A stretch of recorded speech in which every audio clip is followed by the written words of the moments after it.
Yeah, what's up, guys? It's XNOCV, and today I'm going to be breaking down my favorite bets to make for Week 3 of the NFL season. All the games I'm going to talk about are going to be on the Sunday slate, and the very first game I wanted to talk about is the Bengals heading up to Heinz Field to take on the Pittsburgh Steelers. Now, the spread here is at 3.5. It might change. It might go down to 3. It might go up to 4, depending on, some things like injuries, because there are a lot of injuries that these teams are dealing with, namely the Steelers, that could affect this spread. I feel comfortable with any of those numbers there. As long as it's under 6 points, I feel good about it. I think the Steelers are going to win by a touchdown.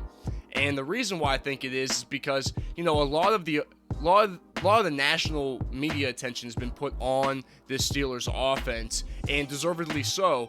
But the strength of the team is the defense. And the defense was missing significant pieces last week against a very good Raiders team who has a very explosive offense.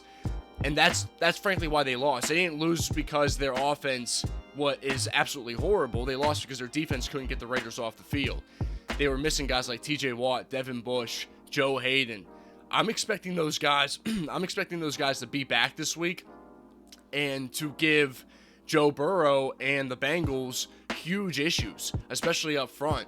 This Bengals team, first off, this Bengals team is heading up to Heinz Field. They're absolutely horrible on the road. If you look at their road schedule, they're like 1-15, like the past 2 years. I mean, they've been really bad on the road, and I think the Steelers are going to be pissed. I mean, they had their home opener last week, and then they lose in pretty embarrassing fashion. I think they're going to come out ready to go for this game. The other reason that I'm kind of down on the Bengals in this matchup is because if you look at the Steelers defense and what they do best, they have the best front in the NFL, in my opinion. I mean, the way they're able to pressure quarterbacks is better than any team I can think of. Obviously, that was hindered last week against the Raiders, even though the Raiders had a super banged up line. But when you're missing guys like TJ Watt and Devin Bush and Joe Hayden, it limits what you can do defensively. With those guys coming back, this Bengals offensive line has given up 9 sacks in 2 games. So I do think, even though the Bengals defense has looked better and improved, and I love their offensive weapons, even though they might be missing T. Higgins, I just don't see them scoring a ton of points. So I have this a low-scoring affair. If I had to guess, I'd say like 20-10. Now, the Steelers are going to be missing Deontay Johnson, probably their best receiver. But like I said, I think this is going to be a defensive battle, and the Steelers have the better defense by far. And I think they have opportunities for splash and for turnovers to help that struggling offense. All right, guys, so the next game I'm going to target is the Baltimore Ravens against the Detroit Lions. The Ravens are heading up to Detroit to take on the Lions. Now, the spread here has been kind of all over the place. Right now, it's at 7.5. I saw it all the way up to 9 points, back down to 8 points. It's been kind of all over the place. I don't know where it's going to land, but I'm not targeting the spread. I'm going to target the over, the total. Now, the total at 50 points is... I saw it down at 49. That would have been a little bit better. It's up to 50. As long as it stays in that range, I will take the over on this game. I like that.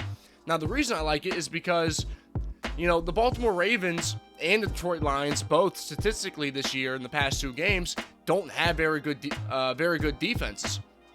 Now, obviously, the Ravens are dealing with significant injuries.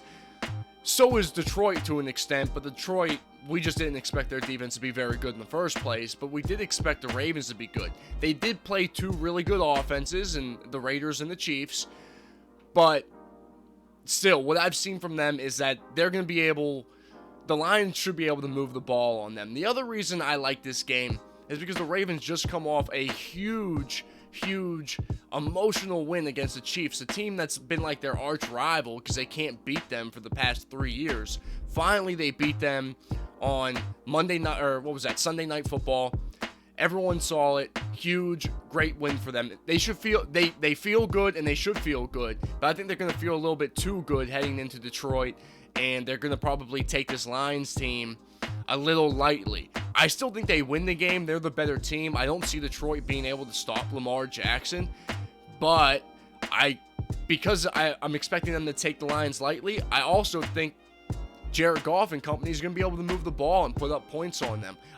Plus I like what I saw from Jared Goff in that Green Bay game. That game was pretty close until Aaron Rodgers and Devontae Adams just did what they usually do and kind of took the game over. But again, I'm going to take the over on this game. I like it to be a shootout.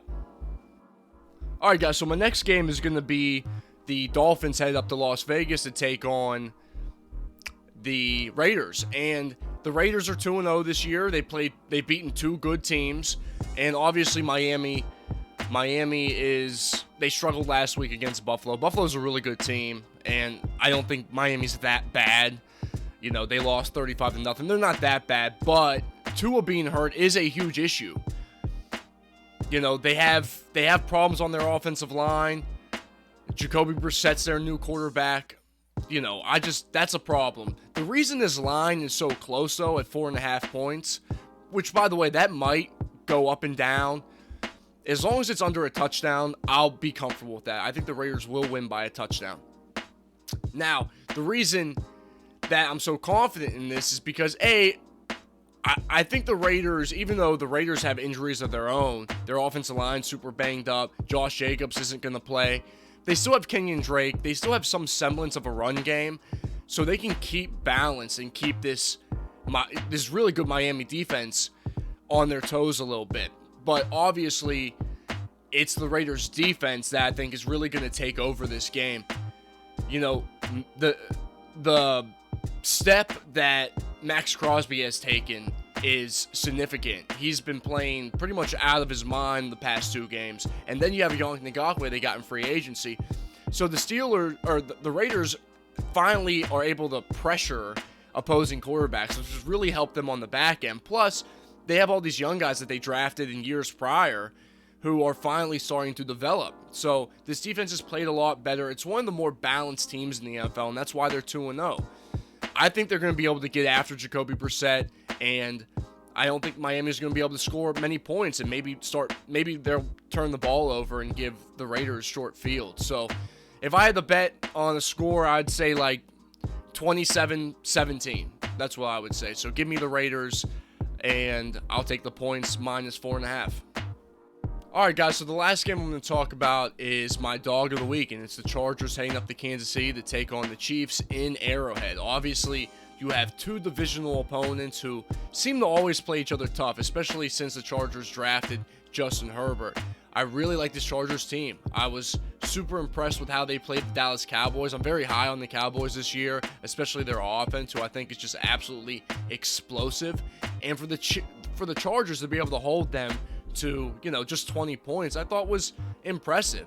This team has some studs on that side of the ball.